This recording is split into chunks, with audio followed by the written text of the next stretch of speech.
अस्सलाम वालेकुम व्यूअर्स, मैं हूं समीना पाशा। उम्मीद है आप लोग खैरियत से होंगे। व्यूअर्स, कुछ आम खबरें और अपडेट्स लेकर इस व्लॉग में आपके सामने हाजिर हैं जनाब। इंपॉर्टेंट खबरें आज आपको सबसे पहले बताएंगे कि पाकिस्तान तहरीक इंसाफ ने बिल आखिर एक एहतजाज का ऐलान कर दिया है और उस एहतजाज से ऑनवर्ड्स उनका ये कहना है कि एक बाकायदा तहरीक भी आगे बढ़ाई जाएगी। कुछ और भी अहम इंकशाफात सामने आए हैं, इसके ऊपर तफसीलन बात करते हैं। लेकिन क्या पीटीआई कारकुनान इस एहतजाज के ऐलान से मुतमईन हैं? क्या वो इसको पूरी तरह से सपोर्ट करेंगे?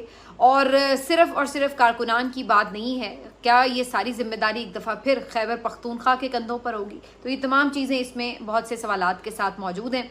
दूसरी तरफ पाकिस्तान के हवाले से अहम खबर है जी। पाकिस्तान ने अमेरिका से, रॉयटर्स का ये कहना है कि $10 अरब मांग लिए हैं एक इमदाद की मद में, एक सपोर्ट फंड की मद में। और उसका उसने क्या रीज़न बताया है आपके सामने रखते हैं। इसके बदले पाकिस्तान के साथ क्या मामला तय पाएंगे, ये भी होगा सवाल एक अहम।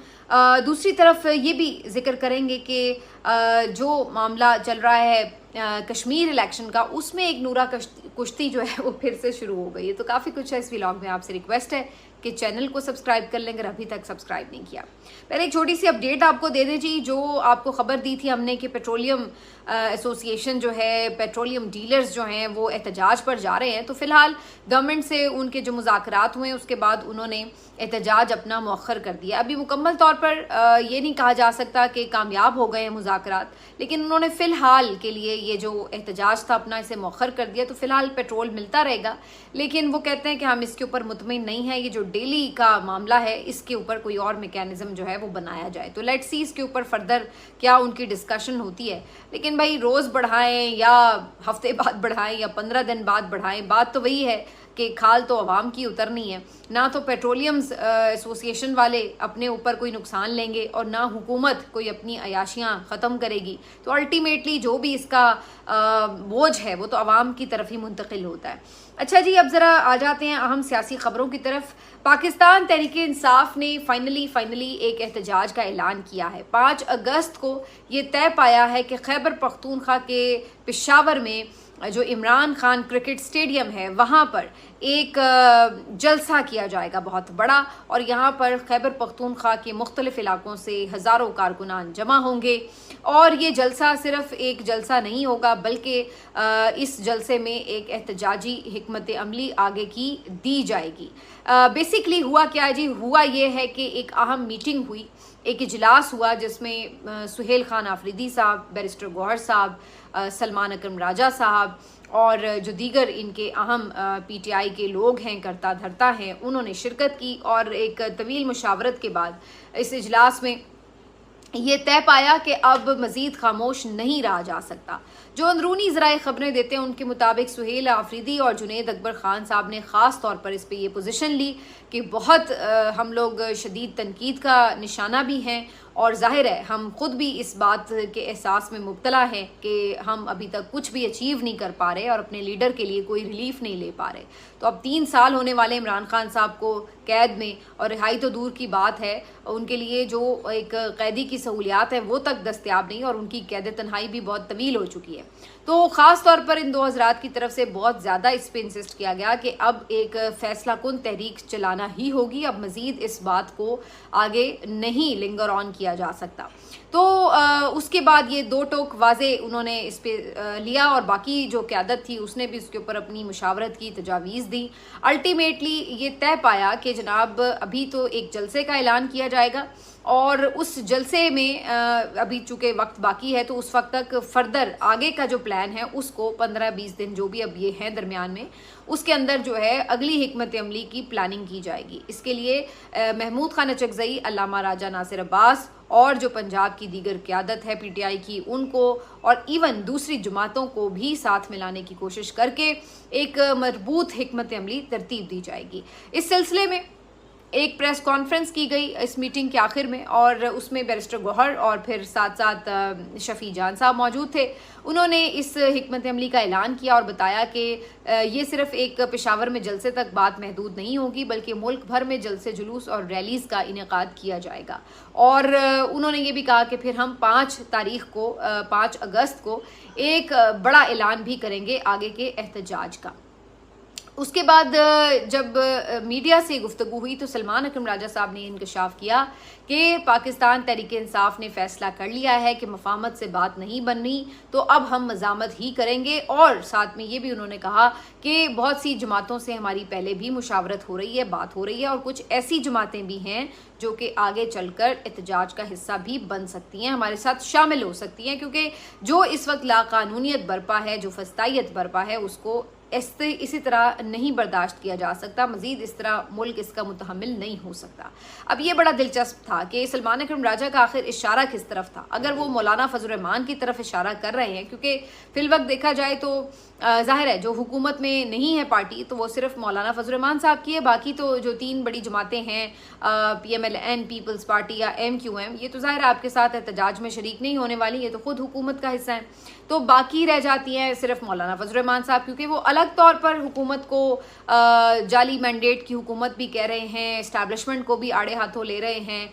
तो भाई अब मौलाना फजल रहमान साहब के लिए भी ये चांस है कि अगर वो समझते हैं कि वो वाक़तन कोई फैसला कुन इस सिलसिले में किरदार अदा करना चाहते हैं, तो अच्छी बात है। फिर आप जिस प्लेटफॉर्म से ये ऑलरेडी एक एहतजाज का सिलसिला शुरू हो रहा है, आप उसी का हिस्सा बन जाइए, उसी को तगड़ा कीजिए। और अगर ऐसा होता है कि मौलाना फजल रहमान साहब इसका हिस्सा बने, तो यकीनी मानों में एक जान पड़ जाएगी इस मूवमेंट में। और ये तो बात माननी पड़ेगी, अब चाहे इसको कोई कुछ भी कहे कि वो मदरसे के तालिब इल्म होते हैं या वो कोई उनकी अपनी मिलिशिया फोर्स है या कोई भी उसको नाम दे, लेकिन बहरहाल मौलाना फजल रहमान साहब के पास एक स्ट्रीट पावर है और अच्छी खासी स्ट्रीट पावर है।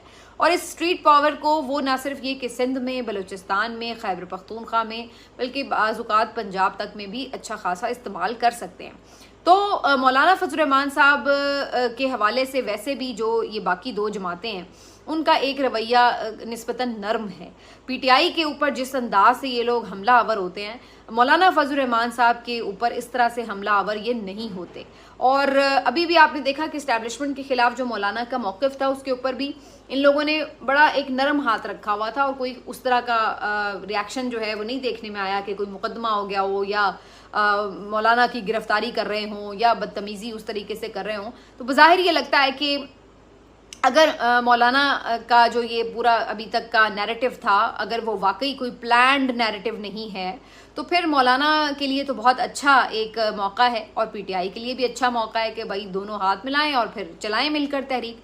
लेकिन अगर मौलाना इस तहरीक में हिस्सा नहीं बनते, तो फिर तो यही नज़र आएगा कि मौलाना बस अपने तौर पर अपना एक अलग शोशा करना चाहते हैं, लेकिन अदरवाइज़ उसका हकीकी जो एक जद्दोजहद है इस सिलसिले में, उससे शायद कोई ताल्लुक नहीं है। वरना वो उसी तरह का फैसला कुन किरदार अदा करें जैसे उन्होंने PDM के मामले में किया था। दूसरी तरफ जो एक अहम बात है वो ये कि ख़ुद पाकिस्तान तहरीक इंसाफ का रद्द-ए-अमल इस पर क्या होगा, क्योंकि पंजाब की क़यादत तो हमेशा हम देखते हैं कि इस मामले में जब एहतजाज की बात होती है तो एक तो वहाँ पे फस्तायत इतनी है, फौरी तौर पर मरीम नवाज साहिबा की जो पुलिस है वो कारकुनों के घरों पर छापे मारना शुरू कर देती है। पहले से ही कई कारकुन, हज़ारों कारकुन आज भी जेलों में हैं और जो थोड़े बहुत भी लोग मुतहरिक होते हैं उनको फिर ये पकड़ धकड़ शुरू कर देते हैं। लीडर्स इनके जो हैं वो भी रूपोश हो जाते हैं, मंजर पर नहीं आते, कुछ वैसे ही कॉम्प्रोमाइज़ हैं, कुछ वैसे ही ज़ाहिर है जो माहौल बन जाता है तो उसमें कुछ परफॉर्म नहीं कर पाते। तो किस्सा मुख्तसर ये कि पंजाब में कोई मौसर एहतजाज हो नहीं पाता। तो अब ये देखना होगा कि इस मौके पे भी क्या खैबर पख्तूनख्वा की तरफ ही सब देखेंगे कि चलें जी वही जाने और उनका ही काम है, या फिर यहाँ पर पंजाब में भी कोई दबाव बढ़ाने में ये लोग कामयाब होंगे। अभी की खबर ये है कि जो लाहौर के इनके लीडर हैं मियाँ अकरम उस्मान, उनकी जानिब से मीनार पाकिस्तान के ग्राउंड में एक जलसे की इजाज़त मांगने के लिए जो है वो दरख्वास्त की गई है। लेकिन आपको मालूम है कि लाहौर में किसी जलसे की इजाज़त नहीं दी जाएगी और ये उनको भी मालूम है ज़ाहिर है, और भी मुख्तलिफ पंजाब के शहरों में ये जलसों की इजाज़त मांगेंगे जो कि नहीं मिलेगी। तो अल्टीमेटली अब उन्होंने B प्लान आपको पहले रेडी रखना है कि जलसे की इजाज़त तो मिलनी कोई नहीं, लिहाजा जो B प्लान है वो पहले आपको पता होना चाहिए कि अगर इजाज़त नहीं मिलेगी तो क्या आप जलसा नहीं करेंगे, और अगर जलसा नहीं करेंगे तो अल्टरनेट आप क्या प्लान रखते हैं, क्या कोई रैली निकालेंगे, अगर रैली निकालेंगे तो उसको कैसे कामयाब बनाएंगे। तो ये तमाम वो चीज़ें हैं जिसके ऊपर पंजाब क़यादत को मुतहरिक होना पड़ेगा, लेकिन पंजाब की क़यादत है कहाँ? आलिया हमजा साहिबा जेल में हैं और जो 4 रुकनी अबूरी कमेटी बनाई थी उसके ऊपर अब एक जिम्मेदारी आयद होती है कि वो इस सिलसिले में एक मरबूत हिकमत अमली तरतीब दें। दूसरी तरफ जो सोशल मीडिया है PTI का, उसकी अगर बात की जाए तो वो डिवाइडेड नज़र आ रहा है इस मौके पर भी। उनमें से कुछ लोग ऐसे हैं जो ये समझते हैं कि जनाब बिल्कुल पार्टी को सपोर्ट करना चाहिए। पहले हम लोग ही ये बात कह रहे थे कि जी हिकमत अमली दो, एहतजाज करो, बाहर निकलो। अब अगर वो कुछ करने का प्लान कर रहे हैं, आगे बढ़ रहे हैं, तो हम उनको ये कहें कि जी आप क्यों बाहर निकल रहे हैं और हमें ये कबूल नहीं है, हम उन्हें सपोर्ट नहीं करेंगे, तो वो किसकी बुनियाद के ऊपर बाहर निकलेंगे? तो वो उनको सपोर्ट करते नज़र आ रहे हैं। अगरचे वो नहीं साथ कह रहे हैं कि भाई अब आपका लास्ट चांस है, अब आप इसको कोई फाइनल कॉल की तरफ लेके जाएं, लेकिन बहरहाल वो सपोर्ट करते नज़र आ रहे हैं। लेकिन एक दूसरे जो बहुत आप कह लें कि एक्सट्रीमिस्ट ज़रा हैं PTI के, ज़्यादा लीथल और जज्बाती कारकुन हैं, उनका ये कहना है कि जनाब हम इस बात को बिल्कुल कबूल नहीं करते। आप फिर जलसे की एक ट्रक की बत्ती और लॉलीपॉप दे रहे हैं, और एक जलसे से क्या ही हो जाएगा? वो भी जलसा भी ऐसा जो आप खैबर पख्तूनख्वा में कर रहे हैं, तो उससे कौन सा प्रेशर पड़ जाएगा? तो वो समझते हैं कि ये 5 तारीख को भी कोई लाहेमल आगे का नहीं देंगे, सिर्फ एक जलसा करके टरखा दिया जाएगा कारकुनों को, तो वो इसको सपोर्ट करते नजर नहीं आ रहे। तो सोशल मीडिया एक दफ़ा फिर PTI का डिवाइडेड नजर आ रहा है, जो कि मेरा ख्याल है कि इस अगर ये कोई वाकई सीरियस और संजीदा तहरीक जलाने जा रहे हैं तो उसके लिए कोई बहुत नेक शगुन नहीं है, क्योंकि PTI सोशल मीडिया जब यूनाइटेड होकर इनको सपोर्ट करता है तो ही आपको एक पूरा उसका प्रेशर बनता नजर आता है किसी भी मूवमेंट का, जलसे का, कोई भी एक्टिविटी करें। लेकिन अगर उसमें डिवीजन हो तो फिर जो आपका कारकुन है वो भी डिवाइडेड नजर आता है, और जो आपकी क़यादत है वो भी जो है वो पूरी हिम्मत हार बैठती है और नहीं उस तरीके से ये लोग भी आगे बढ़ते। तो बड़े आपको नंबर ऑफ इश्यूज नज़र आ रहे हैं। दूसरी तरफ अब देखते हैं कि जो बाकी सियासी जमातें अगर साथ जुड़ती हैं तो फिर कितना इसको पावर मिलती है। तो ये जो इस वक्त हिकमत अमली है पाकिस्तान तहरीक इंसाफ की, वो चल रही है। लेकिन मैं एक पॉइंट ज़रूर इसमें ऐड कर दूँ कि मेरे ख्याल से अगर PTI क़यादत को इसमें अगर अपनी एक फुल सपोर्ट चाहिए तमाम हलकों की तरफ से, तो उनको कोशिश ये करनी चाहिए कि इमरान खान साहब की बहनों को इसमें ऑन बोर्ड ले लें। अगर इमरान खान साहब की बहनें इस जलसे को, इस एहतजाजी प्लान को सपोर्ट करेंगी और इसकी फेवर में स्टेटमेंट देंगी, तो फिर काफ़ी हद तक जो पाकिस्तान तहरीक इंसाफ के सोशल मीडिया के लोग हैं वो भी इसको जो है वो किसी न किसी हद तक कबूल कर लेंगे या सपोर्ट करेंगे। लेकिन अगर उनकी तरफ से कोई ऐसा स्टेटमेंट आया जिसमें उन्होंने कोई अदम इत्मीनान का इजहार किया, तो फिर उस सूरत में इस जलसे का कोई अंजाम मुझे बहुत ज़बरदस्त नज़र नहीं आता। फिर तो शायद एक ये बहुत मीडियोकर सा ही जलसा हो। लेकिन अगर बहनों की सपोर्ट हासिल हुई तो फिर इसमें कोई बेहतरी का इम्कान हो सकता है। लेट्स सी जी इसको कैसे आगे बढ़ाती है पाकिस्तान तहरीक इंसाफ की क़यादत। अब आ जाते हैं जी कि इधर क्या सिचुएशन है जब हम बात कर रहे हैं पाकिस्तान के इंटरनेशनल महाज की। तो जनाब कहानी ये है कि पाकिस्तान के माशी हालात का तो आपको मालूम ही है कि पतले चल रहे हैं। उधर से जंग जब से दोबारा शुरू हुई है तो अब दोबारा पेट्रोलियम प्राइस जो है वो बढ़ेंगे, जिसके बाद मज़ीद महंगाई की आमद की नवीद हमें सुनाई जा रही है। अब बाबुल मंदिब भी बंद किया जा रहा है हौसी बागियों की जानिब से, जिसके बाद जो हमें एक पेट्रोल मिलने का रास्ता खुला हुआ था वो भी हमारे लिए दिक्कत का बाइस बन जाएगा।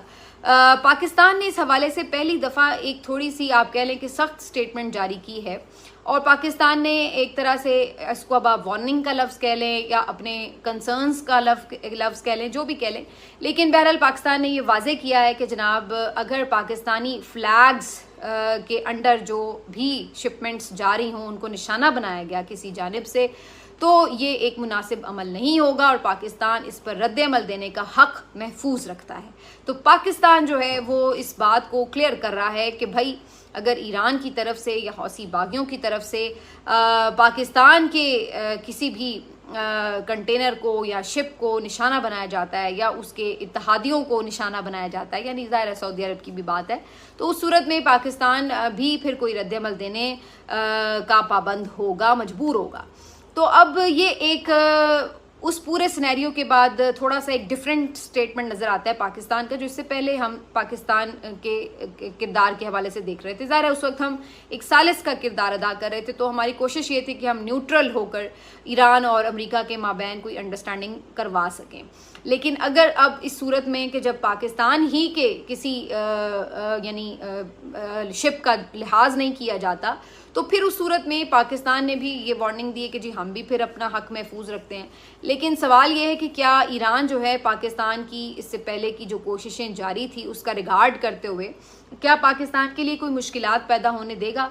मेरा अपना ज़ाती अंदाज़ा ये है कि ईरान की तरफ से शायद इस किस्म की कोई चीज़ नहीं की जाएगी जिसमें पाकिस्तान को निशाना बनाया जाए, क्योंकि ईरानी अभी तक पाकिस्तान के किरदार के बड़े मोतरफ रहे हैं। आपने देखा कि वो बड़े शुक्रगुजार रहे हैं और जिस तरह उन्होंने पाकिस्तानियों को रिस्पेक्ट दी है उनके किरदार की वजह से, पाकिस्तान की अवाम की जो सपोर्ट उन्हें मिली है उसको जैसे वो कदर की निगाह से देखते हैं। तो मेरा अंदाज़ा ज़ाती तौर पर यह है कि वो पाकिस्तान के शिप्स को या पाकिस्तान के किसी भी इस तरह के मामलात पर जहाँ पे उन्हें ये ख़तरा हो या ख़दशा हो कि पाकिस्तान इससे हिट हो रहा है, तो वो शायद ऐसा कोई कदम नहीं उठाएंगे। अल्लाह करे ऐसा ही हो। लेकिन दूसरी तरफ पाकिस्तान को अपनी माशी मुश्किलात का अंदाज़ा अभी से हो रहा है कि जनाब सूरत हाल जिस तरफ जारी है इसमें पाकिस्तान की जो माशी मामलात हैं वो मज़ीद ख़राब हो सकते हैं। इसी वजह से पाकिस्तान ने अमेरिका को ये रिक्वेस्ट की है कि 10 अरब डॉलर की एक सपोर्ट फ़ंड उनको ग्रांट जो है वो दी जाए, और उसमें उसका मकसद ये है कि जनाब हमारा जो ज़र मुबादला है उसके ऊपर बहुत दबाव है और ज़र मुबादला के ज़खायर, चूँकि जब ये पेट्रोलियम मसनूआत बढ़ती हैं हमें इतनी हैवी पेमेंट्स करनी पड़ती हैं कि हमारे जो ज़र मुबादला के ज़खायर हैं उसके ऊपर दबाव आ जाता है। देखें ना, अब अगर एक हमारा बिल फ़र्ज़ एक हमारा बिल बनता हो 3 अरब डॉलर का और उसको हमें महंगाई की वजह से 4 अरब डॉलर देने पड़े, तो जाहिर सी बात है हमारे लिए तो सारा बजट आउट हो जाएगा। उसके अलावा भी आपको पता है कि अब ये भी खबरें आ रही हैं कि गंदम भी हमें खुदा न खास्ता इंपोर्ट करनी पड़ेगी, बल्कि लग रहा है कि इंपोर्ट करनी पड़ेगी, उसकी भी शॉर्टेज हो रही है। तो ऐसी सूरत में मज़ीद हमें 1 अरब डॉलर की अगर गंदम इंपोर्ट करनी पड़ती है अपनी ग़िज़ाई ज़रूरियात को पूरी करने के लिए, तो हमारा तो बैलेंस सारा आउट हो जाएगा। अब इस सारी सूरत हाल को भांपते हुए ये तय किया जा रहा है कि जनाब अमेरिका से इस सिलसिले में कुछ मदद हासिल की जाए, और जो हमने उनके लिए पीछे किरदार भी अदा किया है जंग के दिनों में, उसका भी एक उनको हवाला दिया गया है बीच में कि जनाब देखें हम तो आपके लिए बड़े काम भी आए हैं, तो आप भी अब हमारे काम आए हैं। तो उनको भी इस बात के लिए जो है ये रिक्वेस्ट की गई है। सवाल ये है कि क्या अमेरिका पाकिस्तान को ये 10 अरब डॉलर दे देगा, क्योंकि इस वक्त जो माशी हालात हैं उसमें हर जो मुल्क है ज़ाहिर है वो अपने अपने तौर पर माशी मुश्किलात का शिकार है, और ऐसा मुल्क जो बराह रास्त ज़ाहिर है जंग में इन्वॉल्व है उनके तो कई बिलियन डॉलर जो है वो माहाना की बुनियाद पर इस्तेमाल हो रहे हैं। तो क्या वो पाकिस्तान को इतनी फेवर देगा या पाकिस्तान को जस्ट ऐसे ही गैर ज़रूरी समझकर साइड पे रख देगा? क्योंकि अभी जब से दोबारा मैं देख रही हूँ कि जंग शुरू हुई है तो अब तो वो दोबारा पाकिस्तान का उस तरह से जिक्र भी नहीं कर रहे। तो ये हैं तो बड़े बेवफा किस्म के लोग हैं अमेरिकन, हम कई दफ़ा इन्हें आजमा चुके हैं। ये पाकिस्तान को इस्तेमाल करते हैं कभी जंग के लिए कभी सुलह के लिए, लेकिन उसके बाद फिर पाकिस्तान को उठा के एक साइड पर कर देते हैं और दोबारा पाकिस्तान का हाल भी नहीं पूछते कि भाई तुम्हारे साथ क्या बनी। तो मालूम नहीं कि ये पाकिस्तान को अप्रूव करेंगे या नहीं, और अगर बिल फर्ज ये अप्रूव कर भी दें तो फिर बात तो वहीं आ गई ना कि भाई आप हमें ये दावे कर करके बताते थे कि तजर्बाकार आ गए हैं, तजर्बाकार आ गए हैं तो फिर तो मईशत बहुत अच्छी हो जानी चाहिए थी, फिर हमें लोगों से मांगना क्यों पड़ रहा है? अभी भी हम 4 साल के बाद भी इसी सिचुएशन पे हैं कि हमें बार बार कभी सऊदी अरब से पैसे मांगने पड़ते हैं कि भाई प्लीज़ हमारे ख़जाने में थोड़े पैसे रखवा दो। अब 6 अरब डॉलर तो हम सऊदी अरब के ख़जाने में रखवा के बैठे हुए हैं, अब हम 10 अरब डॉलर अमेरिका से मांग रहे हैं कि लाओ जी तुम भी हमारे ख़जाने में रखवा दो, हम बड़े गरीब हो गए। तो ये आपकी मईशत का विजन था, ये आप समझते थे कि तजर्बाकार आएंगे तो हम इस तरह लोगों से मांग मांग के अपने ख़जाने में पैसे रखेंगे और फिर लोगों को बताएंगे कि हम बड़े अमीर हो गए। ये किस किस्म का विजन है? मेरी तो समझ से बात बाहर है कि अगर इतना कुछ करने के बाद हर तरह की सपोर्ट मिली है इस हुकूमत को, हर तरह का सेम पेज, ऑपोजिशन को कुचल के रख दिया गया कि वो चूं चुराई ना कर सके, सब कुछ करने के बाद भी आप आज इस मकाम पर हैं कि आपको दूसरे ममालिक के आगे फिर हाथ फैलाने पड़ रहे हैं कि जनाब हमारे ऊपर मुश्किल वक्त आ गया है तो हम अपने लोगों को बचा नहीं सकते, लिहाजा हमें जो है वो पैसे दे दिए जाएं।